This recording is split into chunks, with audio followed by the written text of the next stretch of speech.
अब आप भी देख रहे होंगे पिछले 8-10 दिनों से लगातार सीमा हैदर और सचिन की प्रेम कहानियों के किस्से सोशल मीडिया और तमाम इलेक्ट्रॉनिक मीडिया पर छाए हुए हैं। सीमा के भारत आने की कहानी को, उस प्यार को कैसे देखते हैं आप? किस नज़रिए से इस्लाम देखता है? जाहिर सी बात है कि इस्लाम के मुतालिक इस चीज़ का कोई पहलू दूर दूर तक नज़र नहीं आता। इस्लाम ने साफ तौर पर कहा है कि मुसलमान होने के लिए सिर्फ ज़बान से ही कलमे का इकरार करना नहीं, बल्कि इकरारुम बिल लिसानी व तस्दीकुम बिल क़ल्ब कहा गया है। ज़बान से इकरार करना और दिल से उसकी तस्दीक करना।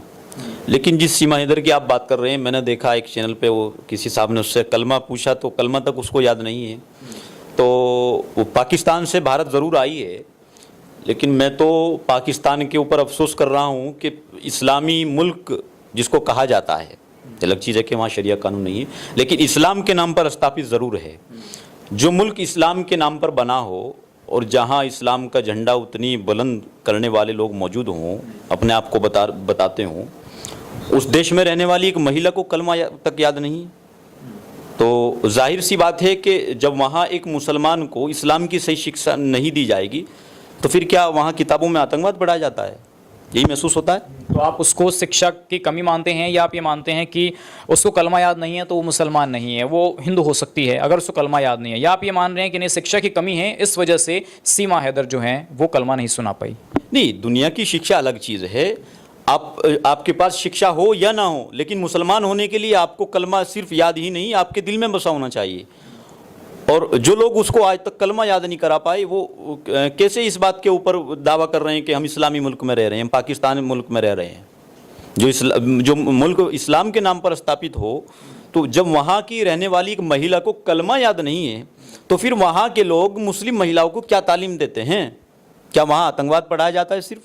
क्या वहाँ के लोगों को कसाब जैसी शिक्षा दी जाती है? वहाँ के लोगों को अच्छी शिक्षा दी जाए तो हिंदुस्तान की तरह APJ अब्दुल कलाम बनते वहाँ के लोग, लेकिन वहाँ तो ऐसी शिक्षा नहीं दी जा रही। वहाँ के लोग तो बॉर्डर पार करके भारत आ रहे हैं, दूसरे देश क्रॉस कर रहे हैं और धमकी दे रहे हैं कि 26/11 फिर से दोहराएंगे। तो ये किस चीज़ को दर्शाता है? तो सीमा हैदर एक मुसलमान नहीं, आप ये मानते हैं? बिल्कुल, मैं तो उसको मुसलमान नहीं मानता हूँ। तो आप उनको हिंदू मानते हैं? फिर तो हिंदू ही अगर मुसलमान नहीं है तो? नहीं, मुसलमान के अलावा अनेक मज़हब इस देश के अंदर हो सकते हैं। पता नहीं उसकी आस्था किस धर्म में है, किस मज़हब में है, उसको ये तो नहीं कह सकते कि वो उस धर्म के हैं। आपको लगता है कि जिस तरीके से 4 बच्चे हैं, PUBG पर उनकी दोस्ती होती है, बात कहते हैं कि उनके पति जो है किसी दूसरे देश में काम करते हैं, 4 बच्चे हैं, उसके बावजूद भी वो महिला भारत आ जाती है प्यार के बहाने? कुछ लोग कह रहे हैं कि वो जासूस भी हो सकती है, आप उसको जासूस मानते हैं?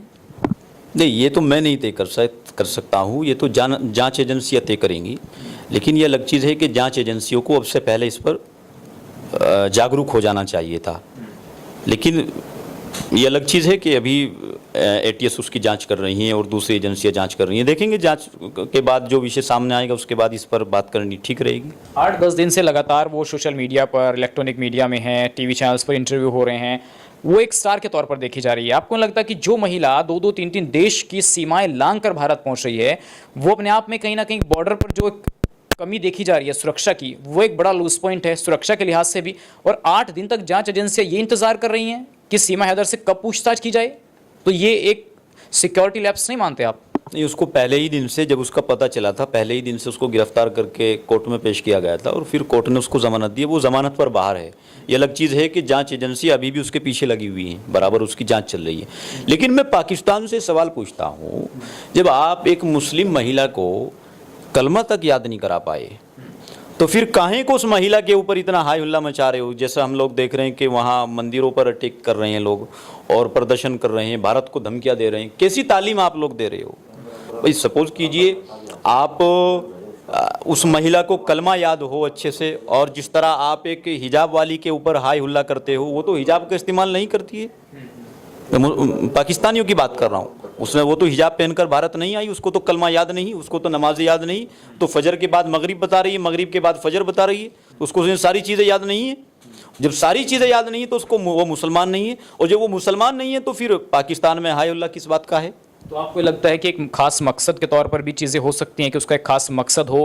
क्योंकि लोग अब इसको लव जिहाद से भी जोड़कर देख रहे हैं। जो लोग दुहाई देते हैं कि हिंदू मुस्लिम की जो लड़के के बच्चों की शादियां हो रही हैं, ज़बरदस्ती हो रही हैं, प्यार मोहब्बत में पटाकर फंसा करके, तो क्या ये लव जिहाद नहीं है? लोग कह रहे हैं कि ये तो लव जिहाद है, हिंदू लड़का मुस्लिम लड़की से शादी कर रहा है। नहीं, लव जिहाद तो जब भी नहीं हुआ जब महबूबा मुफ्ती जैसे ख़ानदान की लड़कियां दूसरे अनेक ख़ानदानों में गई, तो इसको लव जिहाद तो उस नज़र से भी नहीं दे सकते जब उसको कलमा याद नहीं, जब वो मुस्लिम ही नहीं। मैंने पहली बात में उससे इस चीज़ से इनकार कर दिया जब वो मुस्लिम ही नहीं है।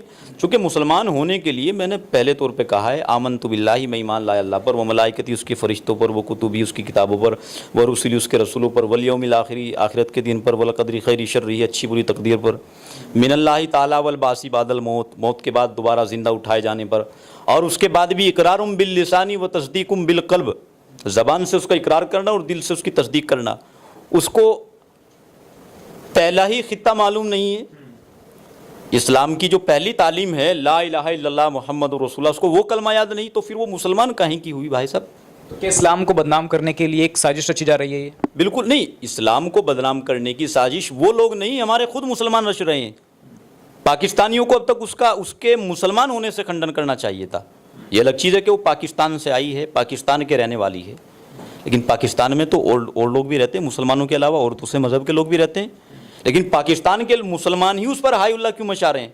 पाकिस्तान के लोग उसको मुसलमान समझ रहे हैं। जब मुसलमान समझे उसको तालीम ऐसी क्यों नहीं दी? अगर काश उसके पास तालीम ऐसी होती तो शायद वो ऐसा ना करती। तो चलिए, इस्लाम इसको किस नज़रिए से देखता है? जैसे वो लड़की, अब आप ही कह रहे हैं कि उसको तालीम नहीं मिली, मेरा अंतिम सवाल इस विषय पर यह है कि इस्लाम उसे किस नज़रिए से देखता है? एक लड़की पाकिस्तान से भारत आती है, भारत आकर वो सचिन से शादी कर लेती है, क्या इस्लाम में इन चीज़ों की जगह है? इस्लाम में इसलिए इस चीज़ की जगह नहीं है कि वो, उसका दावा ये है कि मैं अपने महबूब के लिए अपना वतन छोड़ करके आ गई, लेकिन इस्लाम में महबूब से ज़्यादा महबूब वतन है। इस्लाम में तो अपने महबूब से प्यारा वतन को ही महबूब कहा गया है, और इसीलिए जो कहा कुरान ने कहा है, जिन हूरों का जिक्र आप लोग करते हो, वो हूरों का जिक्र किस लिए कुरान ने कहा है? कुरान ने कहा है अगर आप देश के लिए शहीद होंगे, आप हक के लिए शहीद होंगे, तो आपको 72 हूरें मिलेंगी, हूरों की शक्लों में अच्छी चीज़ें मिलेंगी। जब आप उस चीज़ का दावा कर रहे हो, और इस्लाम ने महबूब जो करार दिया है वो अपने वतन को दिया है, तो आप एक लड़के के लिए, एक इंसान के लिए उसको महबूब बना करके अपने वतन को छोड़ के आ रही हैं, तो फिर इस्लाम तो इसकी इजाज़त नहीं देता।